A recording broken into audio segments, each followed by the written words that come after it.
Hello everyone, I cordially welcome you all to another video from the React tutorial series, and in this video we are going to discuss on error boundaries in React.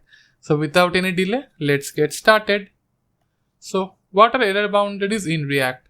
Before the introduction of React 16, error related to JavaScript inside components used to ruin the state and props associated with the component and emit cryptic errors.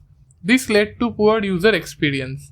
But with the introduction of error boundaries, we can now nicely tackle these situations. It provides a way to handle errors in the child component. Error boundaries are nothing but simple React components whose purpose is to catch errors occurring anywhere in their child component tree and gracefully handle these situations by logging those errors under proper mechanism and show a fallback UI instead of the corrupted component tree. Okay? So basically what used to happen in the previous versions of React, whenever any fatal error occurred in our code, basically the entire state and props used to get corrupted and it used to show cryptic UI on the screen.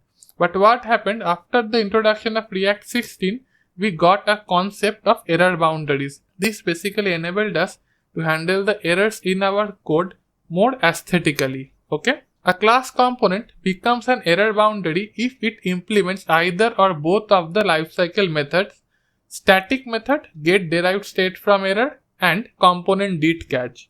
The static get derived state from error can be used to render a fallback UI and component did catch to log the error information. Error boundaries work like a JavaScript catch block, but only for React components. In production grade application, the error boundary is declared only once in the parent component and then is utilized throughout the application. This is a very important thing which you need to remember. Any class component can become an error boundary if it implements either or both get derived state from error method or component did catch method. These two methods have their own benefits. And one thing which you should always understand, that error boundaries are not always declared around every component. It is always declared on the parent component, and any error which occurs in the child component tree can be taken care of by these error boundaries. Okay. Now we have done enough of theory. Let's go to the code and understand by an example. Welcome to the VS Code, and here now we are going to learn how we can implement error boundaries in React. So first of all, I would like to remind you one thing. Any class component can become an error boundary if it implements the get derived state from error method or component did catch method. Here as you can see, we have implemented the component did catch method. Okay. So let's understand how we implement error boundaries. First of all, I have created a folder or a directory named error boundary. Inside it, we have created a component class error boundary which extends React component. It accepts children which can be of any type and error which can be of any type. Thereafter, we have defined our constructors. We have accepted the props and have passed these props within super. This is done so that we basically can use the props within the constructor using this dot props. And finally, we have declared our state variable where we set error as null initially. Thereafter, we define our component did catch method. This is very important if we want to declare our error boundaries. So when any error occurs, this method basically catches the error from anywhere within the component tree, and we basically set the error in our local state variable. Finally, we make use of conditional rendering. So if you haven't watched our previous video on conditional rendering, I would highly recommend you to watch them because it is a very important concept. But as of now, you can say we are doing a check. If there is any error which is present in the local state variable, we render this UI. We say an error has occurred, and finally within the strong tag, we write down the error. And if there is no error, basically we render the children. And here when we say children, it means any child component. Thereafter, we have defined a child component using the class component concept again. Here it's very easy. We have defined a counter interface which contains a counter variable, and this counter is of type number. Finally, we have defined our props and state. So our props contain the number and state also contains the same number. Finally, we set the local state and set the counter value as 0. Then here we have an handle click method where we basically we say update the state with the previous state plus 1 whenever this function will be triggered. Finally, we have a thrower method. Basically, when this function will be triggered, it will throw an error. Okay, so whenever this thrower function will be triggered, it is an arrow function as you can see, and its purpose is to throw an error. Finally, we have our JSX part. Here we basically have a button to trigger the value and increment the value of counter by 1, and we show the value. And here we say if this .state.counter is true, then please throw the error. We basically call this thrower method using the this keyword, and finally we import it. Okay. Lastly, within our app.tsx, we import both our error boundary and our counter page. This counter page is basically a simple component. It can be any component in your production grade application, but the example of error boundary is a typical one.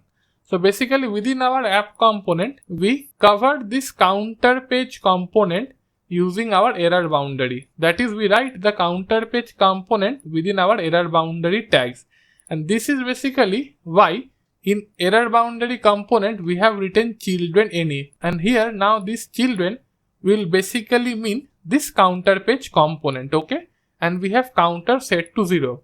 So what should happen now? If our code works perfectly, and if we click on this increment from 0, it will become 1. So it is 0 plus 1, 1. Then if we click again, it will become 2. And as soon as it becomes 2, this .state.counter 2, it will call this .thrower method.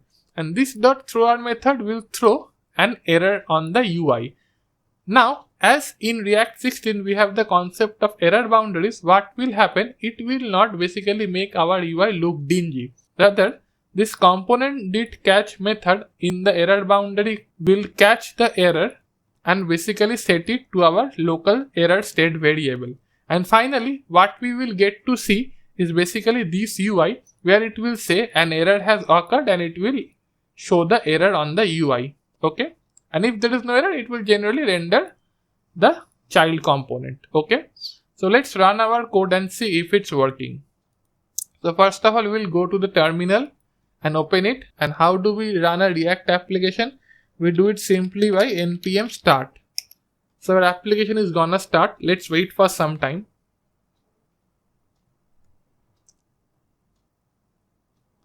As you can see, our application has started, and finally we can see the UI. So it's the count and it's the increment. So what should happen again? Once I click on this increment button, this 0 should become 1. If again I click on it, it will become 2, and instantly it will throw an error on the UI, which will be taken care of by our error boundary. Okay. So let's click on it for the first time. So as you can see, when we clicked it from 0, it became 1.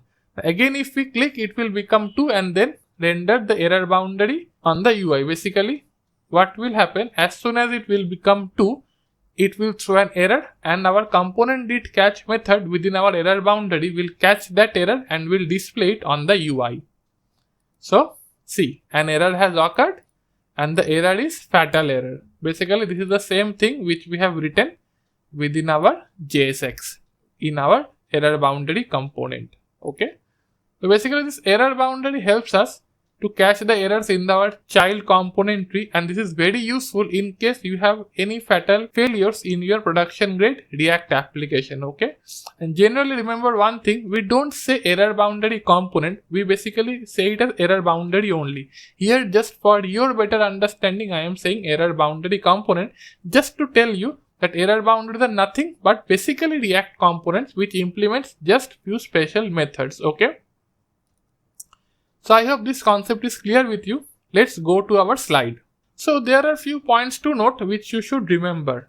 Error boundary don't catch errors for event handlers, asynchronous code, server-side rendering, and errors thrown in error boundary itself rather than its children. Class component which is used as error boundary must implement either or both among static get derived state from error and component did catch.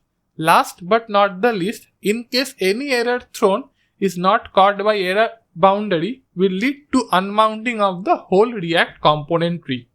The last point is basically may not occur all of the time, but in some definite cases it might trigger. So whenever you specify your error boundary, always remember where do you specify it, and it should always be specified with the parent component. Okay. So I hope you like this video. In case you like it, feel free to hit the like button and subscribe to our channel. We are going to bring more videos in the future. For any queries, doubts, suggestions or feedbacks, feel free to post them in the comment section. We are going to reply.